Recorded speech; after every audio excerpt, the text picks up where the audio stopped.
of the Box, membahas apapun yang Anda mau. Indonesia tanah airku cinta, Nusantara merdeka bhinneka tunggal ika. Bersama Awang Ajiwasita dan Om Bob. Greetings to each and everyone. Anytime you meet, I greet anyone.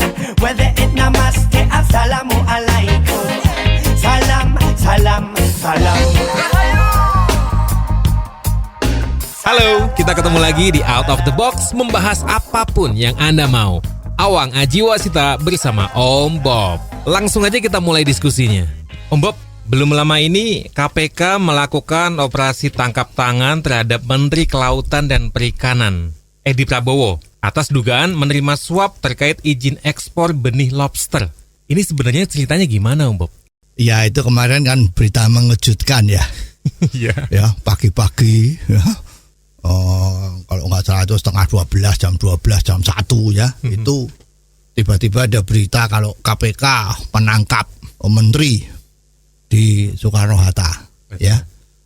Ternyata itu adalah menteri kita yang memegang kelautan ya. Dia yang menggantiin Ibu Susi Pujiastuti. Ya. Lah, ini cerita punya cerita. Ternyata beliau ini ya biasa, yang namanya korupsi itu kan ada 2 macam. Ya, minimum 2 macam lah ya. Macam pertama itu adalah makan anggaran. Oke. Ya, kalau ada anggarannya misalnya 50 miliar, ya pertanggungan jawab secara administrasi itu 50 miliar. Oke. Tapi yang dipakai itu mungkin hanya 30 miliar. Itu korupsi ya. Oke. Menilap anggaran, menilap uang negara ya. Oke. Lah kali ini seperti yang diberitakan itu bahwa dia korupsi karena mendapat gratifikasi. Gratifikasi dalam hal memberi izin. Ya semacam yang biasa umum itu ya, kalau mau tidak usah dihalus-haluskan. Itu namanya suap. Ya, coro kasarnya itu nyogok. Nah, bahasa Inggrisnya bribe. Ya, ini memang terjadi itu ya. Dan ini konon ini suapnya itu kalau nggak salah itu sekitar puluhan miliar lah ya. Tetapi ini baru dibayar sebagian. Lah bayar sebagian, KPK rupa-rupanya diem-diem itu nunjuk gigi sekarang. Ya. Oke. Selama tahun 2020 ini kan KPK kan dianggap tidak ada untungnya. Ya, setelah terjadinya perubahan undang-undang KPK yang baru ini kan orang pada lihat, wah ini KPK kok sepertinya tidur siang kepanjangan. Oh, iya. Iya, iya. Ya, nah ini tiba-tiba nunjuk gigi. Wah ini tangkap. Itu kalau nggak salah yang ditangkap itu ada lebih dari 10 ya, 7 atau 10 orang tuh ditangkap. Ya kebanyakan ya memang staf-stafnya dari Kementerian Kelautan tadi itu ya. Kalau nggak salah juga ada yang orang swasta lah ya. Lah ternyata pada saat ditangkap itu buktinya, barang-barang bukti yang ikut disita itu ya mengejutkan ya, atau membuat orang terheran-heran ya. Apa aja, Bob? Ya itu ada jam Rolex, kurang lebih harganya ya 200 juta lah ya. Wow. Terus beliau berangkatnya bersama istrinya. Betul. Ya, istrinya yang anggota DPR ya dari fraksi Gerindra. Ya. Nah, ini menteri kita kan juga dari Gerindra ya. Oke lah, kita nggak perlu bicara dari mana lah. Pokoknya ini korupsi menteri sama anggota DPR ya. Nah ini ada tas. Kalau kita lihat itu ada tas yang mereknya Chanel. Harganya 90 jutaan lah ya. Wow. Diberitakan ada tas wanita yang paling mahal di dunia, Amy ya. Itu tulisannya kalau dibaca itu huruf depannya H itu Hermes itu ya. Kalau orang Indonesia pakai bahasa Indonesia itu katanya kan bisa 200 juta ke atas. Tapi kemarin nggak kelihatan barangnya ya. Terus sekarang kan lagi tren gowes kan. Oh, sepeda. Oh, ada sepeda juga. Wah, ini ada sepeda juga yang masih kinyis-kinyis ya, masih dibungkus dalam 1 dus. Ya, mereknya Bukan Brampton, lebih mahal dari Brampton. Wow. Iya dong, menteri masa sepedanya sama dengan orang biasa, ya harus lebih mahal ya. Kalau dihitung-hitung sebelum pajak itu harganya hampir 200 juta. Kalau di Indonesia beli di toko ya harganya bisa 300 jutaan gitu ya. Jadi mungkin sepeda paling mahal di Indonesia itu ya. Nggak cuman itu. Wow, ada sepatu. Oh, Sepatu mereknya LV, Louis Vuitton ya. Louis Vuitton. Bikinan Prancis. Kena boykot nanti nih. Ya ini nggak ikut boykot nih, beli kok. Ya, wah ini sneaker, bentuknya sneaker, kulitnya kulit sapi, warnanya hitam, kinclong-kinclong, masih baru ya. Terus busanya itu tebel ya. Kalau dipakai ya memang gagah, cocok sebagai seorang menteri lah. Ini harganya kurang lebih ya 20 juta. Ya. Itu sepulang dari Amerika, jangan-jangan memang ke Amerika dalam mereka belanja, Bob ya? Ya, kita nggak ngerti itu. Katanya kan ada undangan dari Amerika, ada rundingan-rundingan bilateral ya. Apakah kerjasama kelautan atau apa, kita nggak begitu dong lah. Yang penting pulang, mampir di Hawaii, sepertinya belanja barang-barang ini di Hawaii. Ya. Lah tapi kalau zaman dulu kita tuh dengernya kalau ada orang korupsi ketahuan, ketangkap, itu ngomongnya kan apes. Nah, kalau sudah bilang apes tuh kan sepertinya mestinya korupsi ini dilakukan banyak orang. Karena dia ketangkap, jadi dia bilang apes. Ya, kalau nggak apes kan lolos. Tetapi sekarang beliaunya ini Edi ya, itu mengatakan kalau ini ya kecelakaan. Jadi kalau pakai ilmu matematik, apes itu sama dengan kecelakaan. Beda bahasa aja berarti ya. Ya kan? Ini kecelakaan, ketangkep gitu. Wah, ini kan ya bagaimana ini bikin malu lah ya. Ya, waktu menjabat pertama kali Edi ini janji ya bahwa dia tidak akan mengecewakan presiden. Dia juga tidak akan mengecewakan dan menjaga kehormatan dari ketua partainya. Dia kan wakil ketua umum ya. Nah, tetapi sekarang ternyata dia melakukan jual beli perizinan. Lah ketangkep ya sih ya, namanya tadi itu kecelakaan. Kalau nggak ada pakai kecelakaan normal saja ya mungkin nggak apa-apa. Semua orang nggak tahu, ya kan? Lah ini jadi aneh lah. Jadi situasinya menjadi ya beginilah sampai 10 hari 2 minggu ke depan ini pasti berita ini masih menjadi headline ya. Koran-koran laris, Twitter, sosmed ya mesti rame ya seperti itu. Oh Bob, kita break dulu ya. Tapi awak mengingatkan lagi kalau Anda mau kirim komentar tentang apapun juga yang bisa kita bahas di sini, silakan dikirim melalui WhatsApp di 0878 5590 7788. Out of the box, membahas apapun yang Anda mau. Kita kembali lagi di Out of the Box membahas apapun yang Anda mau. Sebelum kita lanjutin lagi diskusinya, kalau Anda mau kirim komentar tentang apapun juga, silakan dikirim melalui WhatsApp di 0878 5590 7788. Nah, Bob, Edi Prabowo ini kan diduga menerima suap terkait izin ekspor benih lobster. Ini maksudnya izin yang seperti apa sih? Ya, ceritanya kan begini. Zamannya Menteri Kelautan itu adalah Bu Susi Pujiastuti. Itu kan keluar larangan bahwa benih lobster, artinya lobster yang kecil-kecil yang baru netas dari telurnya itu tidak boleh diekspor. Karena benih yang diekspor itu dibandingkan dengan lobster yang sudah dewasa, beratnya katakanlah 200 gram atau 2 on, itu harganya itu bisa 10 sampai 20 kali lipat. Ya, jadi waktu itu benih lobster yang biasa kalau ikan dikatakan benur ya, itu lobsternya masih bening-bening itu, masih transparan ya, betul-betul bayi lah ya. Itu kalau dijual itu kan per bijinya cuma 1.500. Mungkin paling mahal ya 15.000. Tapi kalau udah diternakkan bisa beratnya 1 kilo, itu harganya jadi 1 juta rupiah. Wow. Nah, Menteri Susi waktu itu mempunyai visi ke depan yang baik. Kenapa kita tidak bersusah-susah sedikit membudidayakan agar supaya itu jadi besar? Kalau jadi besar, nilai rupiah, nilai dolar yang kita dapat itu lebih banyak. Jauh. Ya. Bayangin 15.000 sama 1 juta. Ini kan udah luar biasa ini, nilai tambahnya itu gede. Dan ini juga memberi pekerjaan kepada nelayan-nelayan kita itu untuk membudidayakan. Ya jangan seperti hutan kita. Hutan kita itu coba ya, yang dijual hutannya, dibabat langsung pohonnya dijual. Lama-lama hutannya gundul, nggak dapat apa-apa. Ya. Lah sekarang sami mawon. Ya. Kalau kita contoh yang lain itu misalnya tambang.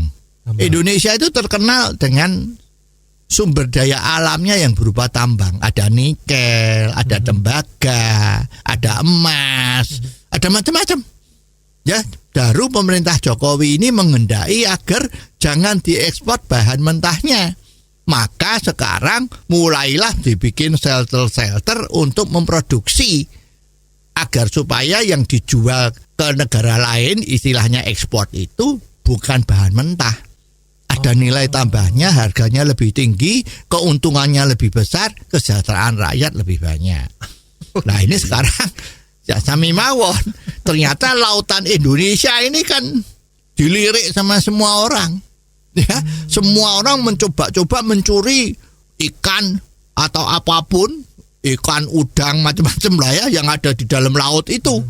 Kalau zamannya Bu Susi, orang Pangandaran, itu kapal-kapal asing yang mencuri ditenggelamkan. Iya, kan? Terkenal banget itu. Jadi semua pada takut, nggak berani nyuri lagi. Jadi ekonomi Indonesia yang dihasilkan dari lautan samudra kita ini menjadi tambah makmur. Demikian juga untuk lobster. Lobster dari Indonesia itu terkenal sangat bagus. Lobster mutiara, lobster rainbow, macam-macam itu wah, luar biasa. Terutama Indonesia bagian timur. Itu luar biasa sekali. Ya, jadi semua orang asing tuh kalau bilang mau makan lobster, tariknya lobster dari Indonesia. Wow. Nah, di tempat-tempat lain juga ada, tetapi tidak seperti hebatnya di Indonesia. Dan benih lobster itu di Indonesia sepanjang tahun itu ada. Tapi di negara lain, misalnya di Vietnam, Sri Lanka, atau beberapa Amerika Latin sana, itu setahun itu cuman panen benih itu cuman adanya cuman sebulan. Nah, di Indonesia itu 12 bulan. Itu ada terus. Bayangin, Indonesia akan jadi kaya kalau ini tidak hilang. Ya, maka Bu Susi Pujiastuti mengeluarkan peraturan dilarang untuk diekspor dalam bentuk benih. Minimal harus sudah dewasa 200 gram. Ya, itu harganya sudah lumayan lah ya. 200.000, 300.000 gitu ya. Nah, tapi setelah Menteri Bu Susi ini diganti, pergantian Bu Susi tidak menjadi menteri ini juga banyak menjadi bahan perbincangan. Kenapa Ibu Susi yang demikian brilian itu kok cuman menjabat sekali? Padahal itu kelihatannya ya, itu dipuji-puji sama semua orang, rakyat mencintai. Bahkan luar negeri juga memberi penghargaan yang besar. Kenapa dia diganti? Ini juga tanda tanya. Ya, waktu itu dah semua orang ya udah mikir ini mestinya yang tetap diangkat jadi pembantunya Jokowi itu ya mestinya Bu Susi ini, ternyata diganti. Ada apa di belakang? Walau alam dah ya, nggak tahu, itu hak prerogatif dari presiden. Ya wes, nanti tanya aja sama Pak Presiden besok kapan-kapan ya. Kenapa kok diganti, alasan yang sesungguhnya? Ya, nah sekarang kembali ke soal izin ekspor benur tadi itu ya. Nah itu kalau ditanya kenapa kok ini izin dibuka kembali? Nah itu katanya itu nelayan-nelayan yang ada di Indonesia bagian timur itu pada keluh kesah katanya. Kenapa Bob? Ya, keluh kesah itu begini. Itu benur kalau dibudidayakan kan makan waktu kurang lebih 5-6 bulan. Ya. Lah ini nelayan-nelayan kita ini katanya penghasilannya sudah kurang. Jadi kalau menunggu 5-6 bulan mungkin ya nggak cukup. Mungkin bisa meninggal, kurang makan atau gimana ya. Jadi terus minta-minta ya. Dan pada saat itu Edi tadi itu yang jadi menteri mempresentasikan di DPR ya bahwa ini izin stop untuk ekspor benih lobster ini rasanya harus sudah diganti. Karena banyak sekali nelayan pada hampir kelaparan mati karena nggak bisa nunggu lagi 5-6 bulan baru dapat duit. Ya. Jadi lebih baik ini izin ekspor itu dibuka kembali supaya nelayannya bisa dapat duit cepat. Dengan dapat duit cepat. Ya, dapat duit cepat kan halal ya. Yang penting halal gitu ya. Nah, nomor 1 itu ya. Nomor 2 juga katanya, ini betul atau tidak ya, rasanya kok banyak orang yang nggak pernah dengar tuh, katanya benih dari lobster itu kalau dibudidayakan itu yang jadi lobster itu cuma 1% atau 2%. Itu maksudnya gimana, Bob? Ya ceritanya begini, itu benur yang namanya bibit lobster tadi itu kan dari alam. Lobster itu kan bertelur jadi benur, bertelur jadi benur ya. Nah itu menurut penyelidikan dari Edi dan kawan-kawan, mungkin dia manggil ahli mana kita nggak tahu lah ya, kita kurang jelas tuh. Katanya juga dari universitas di Indonesia kok ya. Itu katanya benih-benih lobster yang dilahirkan dari alam. Ya dari artinya dari lobster-lobster yang dewasa terus ngendok gitu kan. Nah itu tuh yang bisa jadi lobster dewasa itu cuma 2%. Lainnya itu dimakan sama predator-predator laut. Ya mungkin ada ikan mujahir makan. Ada ikan macam-macam itu ya, ikan belut lah, ikan baronang lah, ikan barakuda lah. Mungkin tuh makan benur-benurnya. Jadi cuma 2%. Jadi kalau tidak diambil sekaligus semua, itu mubazir, dimakan predator. Jadi ada 2 alasan utama itu. Ya, nah kita nggak ngerti. Bim salah bim, akhirnya pelarangan ekspor benih lobster ini menjadi dibuka kembali. Oke, dan jangan kemana-mana dulu, kita akan kembali sesaat lagi. Out of the box, membahas apapun yang Anda mau. Terima kasih Anda masih terus mendengarkan Out of the Box, membahas apapun yang Anda mau. Awang Ajiwasita bersama Om Bob. Yuk kita lanjut lagi diskusinya. Om Bob, dengan dicabutnya peraturan sebelumnya hingga akhirnya diizinkan untuk ekspor lobster itu, apakah benar-benar akhirnya bikin kehidupan nelayan lebih baik lagi, Om Bob? Ya itu masalahnya. Ya, kalau kita baca itu sekarang setelah dibuka keran ekspor benih itu, yang makmur itu ya bukan nelayannya. Yang makmur itu pengekspor. Kemarin sempatan itu ada 14 eksportirnya diekspos kan siapa saja. Ternyata itu ya boleh dikatakan ya teman-teman atau kroni-kroni ya dari Edi ini.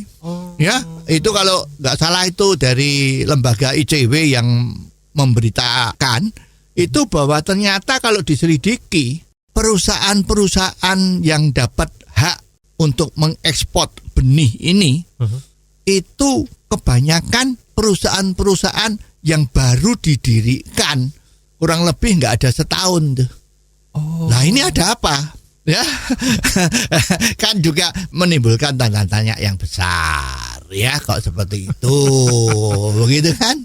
Nah ternyata bayangin tuh, benih yang dari nelayan itu bisa dijual 100.000 perak per bijinya ya, per ekornya ya. Tetapi yang dibayarkan kepada nelayan ya antara 10.000 sampai 15.000. Nah terus sekarang nelayan itu menjadi untungnya ada banyak enggak dibandingkan dengan yang kemarin? Ya sepertinya kok sama saja ya. Ini kan jadi repot nih ya. Kenapa kok bisa seperti itu sih, Om Bob?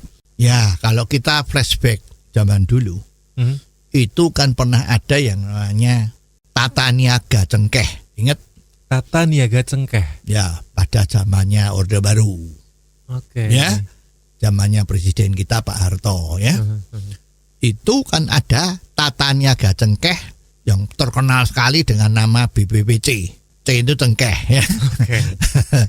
Bahwa itu kan semua petani cengkeh hanya boleh dibeli oleh satu perusahaan saja, yaitu BPPC. Oke. Ya, terus yang boleh impor cengkeh terbesar tuh dari Zanzibar. Itu juga yang boleh impor hanya BPPC. Perusahaan rokok cengkeh di Indonesia. Rokok cengkeh di Indonesia itu terbesar di dunia. Rokok putih yang mereknya hebat-hebat itu kalau di Indonesia kalah sama rokok cengkeh. Oke. Itu waduh, bisnis luar biasa gedenya sekali. Kan cukainya itu juga Indonesia kalau terima cukai dari rokok itu kan juga gede sekali. Itu juga harus beli cengkehnya dari BPPC. Monopoli. Oh, ada monopoli. Ya. Nah, dengan demikian petani cengkeh harga jualnya yang nentukan ya BPPC.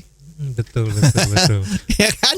Jadi cengkeh ya sama petaninya ya mau jual mahal gimana ya nggak bisa karena harganya yang boleh beli cuman BPPC. Oh iya. Kalau sudah ditentukan sekilo 20.000 ya udah 20.000. Perkara dia sekarang ongkos produksinya 21.000 kan rugi ya kan?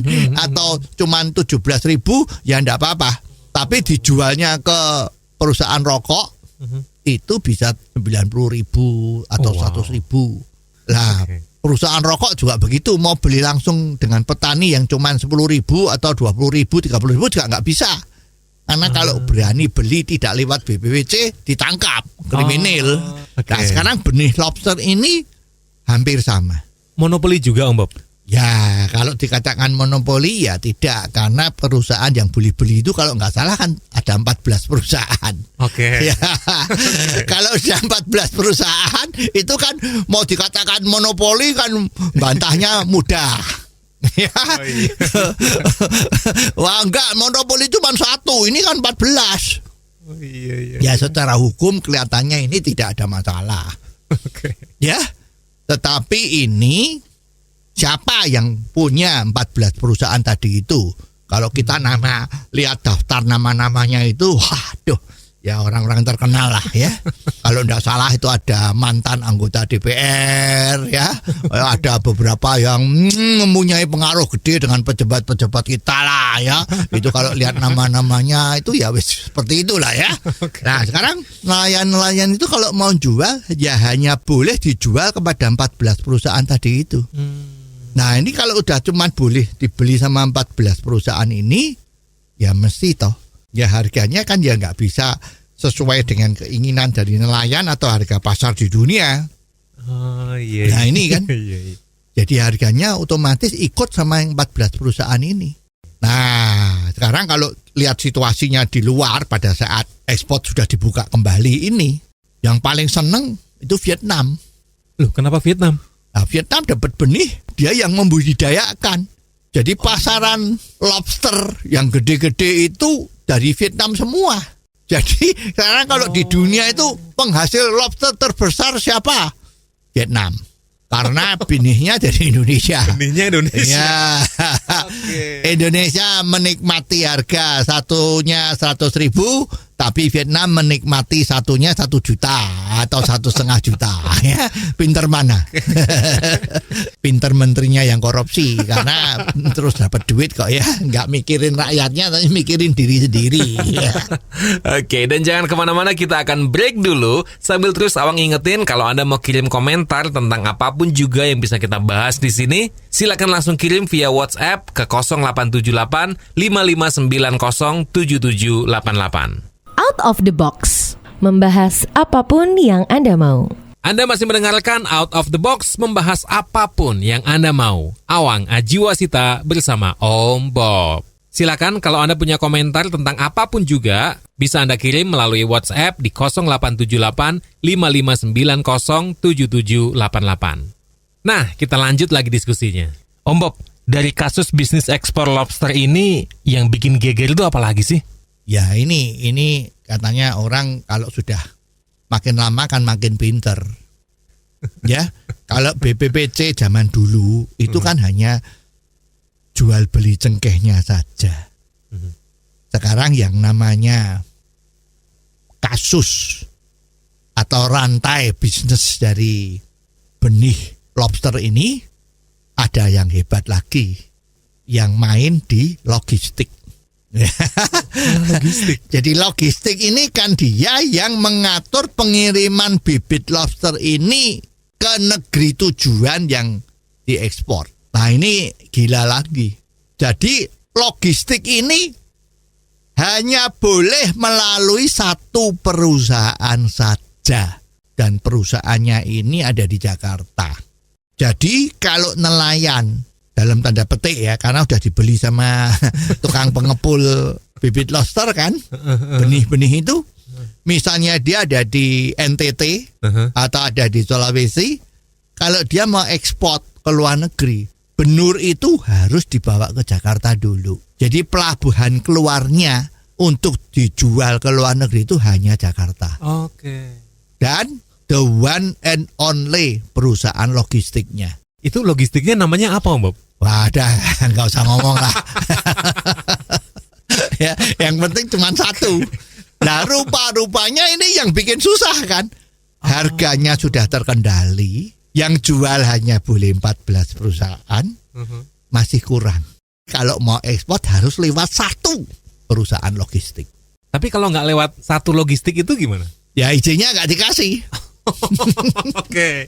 Jadi apa yang disinyalir bahwa di Indonesia itu kalau sudah menjabat, izin itu menjadi komoditi untuk penghasilan. Oh. Ya, jadi jual beli izin. Nah, kalau sudah pegang kekuasaan memberi izin, jual belinya itu syaratnya tinggal tentukan, karena orang lain nggak bisa punya. Okay. Nah ini yang bikin susah. Mungkin juga gara-gara ini ada yang membocorkan kepada KPK. Ini momen pas untuk menangkap. Mungkin kemarin mau nangkap kan nggak berani, nggak ada bukti atau nggak ada apa-apa gitu kan. Okay. Mungkin gara-gara terlalu tamak tadi itu muncullah beberapa oknum-oknum atau pahlawan ya, whistleblower yang memberitahu KPK. Ketangkeplah Edi tadi itu. Nah, kalau cerita dari penangkapannya sendiri gimana, Om Bob? Ya ini kemarin kita sempat dengar-dengar dan baca-baca itu ya. Itu ceritanya ya kan ada yang namanya peribahasa itu, sepandai-pandainya tupai meloncat, toh sesekali juga jatuh kan. Yeah. Nah ini sepandai-pandainya Edi sudah demikian rapinya ya, ternyata ada kelolosan satu. KPK kan selama ini dianggap tidur siangnya terlalu lama. Ya. Adem ayem. Adem ayem. Jadi dia nganggap wah KPK itu mestinya ya gimana ya. Okay. Tutup mata separuh ban ejek ya atau gimana gitu. Ya. Juga dia mikir KPK apakah menyadap saya punya telepon. Ya kira-kira begitu kan. Nah, terus juga dipikir kalau minta mau menyadap kan harus minta izin.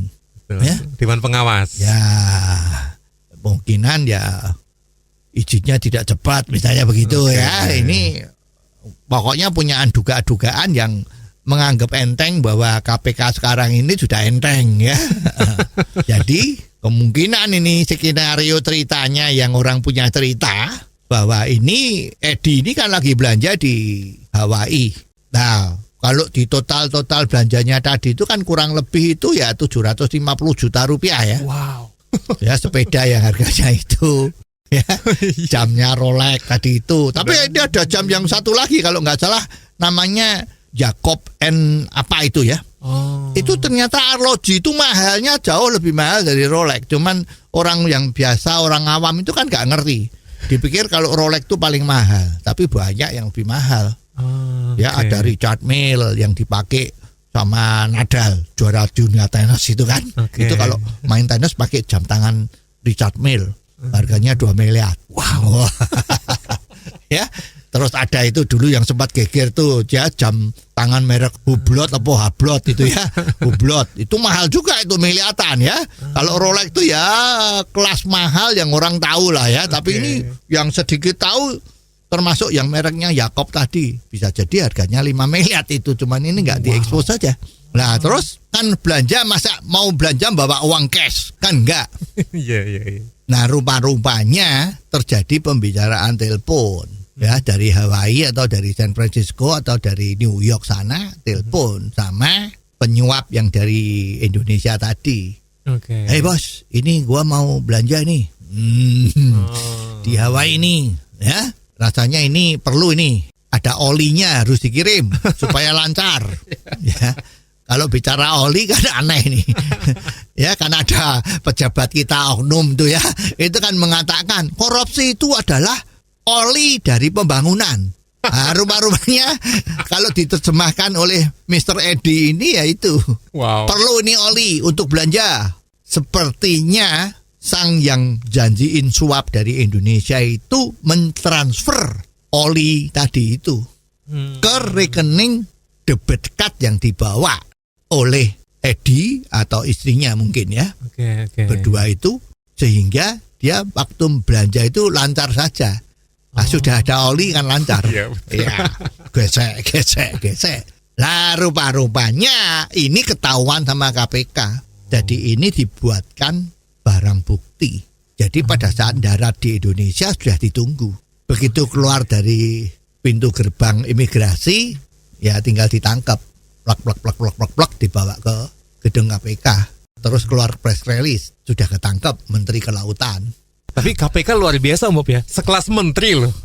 Iya lah, mungkin mau tunjuk gigi ini ya, dia dikatakan macan ompong terus lama-lama mungkin kupingnya juga panas kan, tunjukin. Wah, ya ini kok bisa hebat ya, mestinya ada sesuatu yang luar biasa.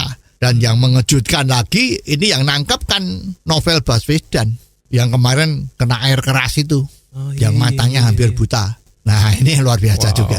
Oke, kita break dulu sebentar. Jangan kemana-mana. Stay tune di Out of the Box, membahas apapun yang Anda mau. Out of the Box, membahas apapun yang Anda mau. Terima kasih Anda masih mendengarkan Out of the Box, membahas apapun yang Anda mau. Awang Ajiwasita bersama Om Bob. Ngomong-ngomong tentang sepatu Om Bob, tadi kan kita sempat bahas. Komentar Om Bob tentang sepatu ini gimana Om Bob? Ya ini satu perbedaan yang sangat ironis kalau kita bicara itu ya terenyuh ya. Itu proklamator kita, Bung Hatta. Dari ceritanya biografi itu bahwa Bung Hatta sang proklamator kita itu mempunyai cita-cita kepingin make sepatu yang merek Belly ya, bikinan Eropa yang kulit asli ya sekarang. Sekarang rasanya mereknya agak tenggelam sama Louis Vuitton tadi itu ya. Mereknya Belly. Itu merek zaman kuno yang terkenal sekali. Dan Bung Hatta itu menabung uangnya dengan cita-cita ingin beli sepatu Belly.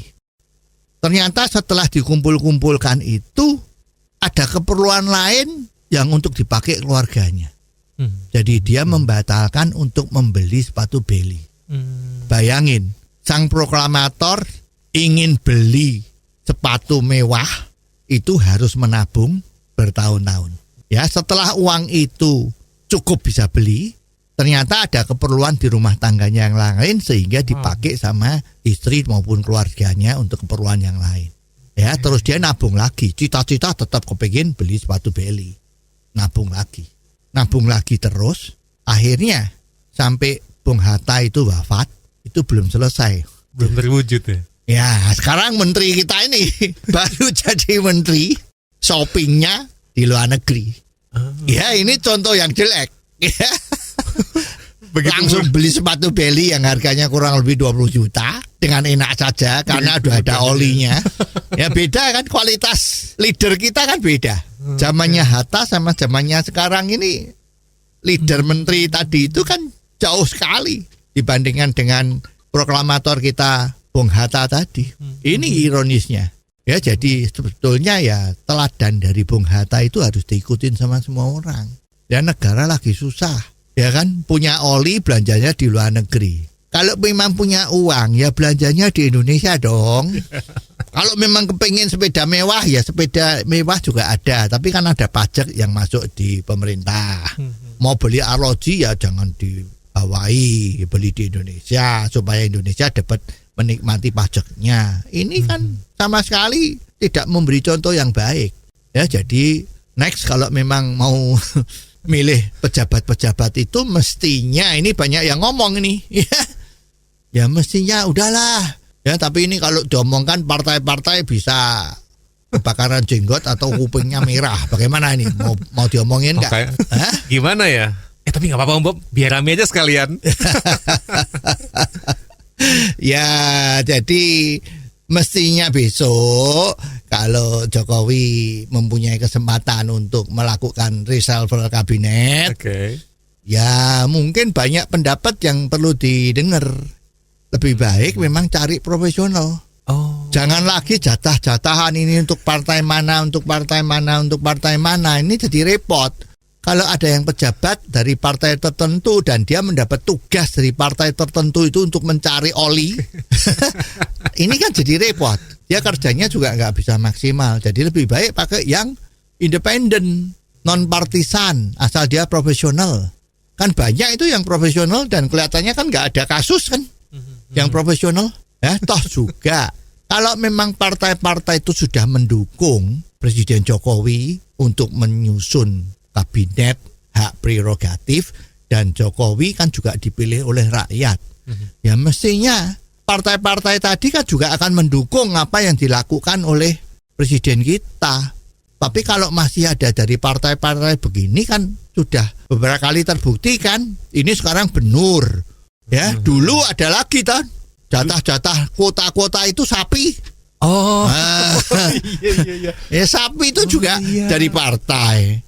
Ya jadi mestinya ada, kalau mestinya loh ya, mestinya partai-partai itu kalau memang tujuannya menginginkan Indonesia menjadi makmur, bebas korupsi, ya udah nggak perlu lagi lah memberi semacam ancaman atau minta jatah agar partainya dia ada yang duduk di dalam kementerian.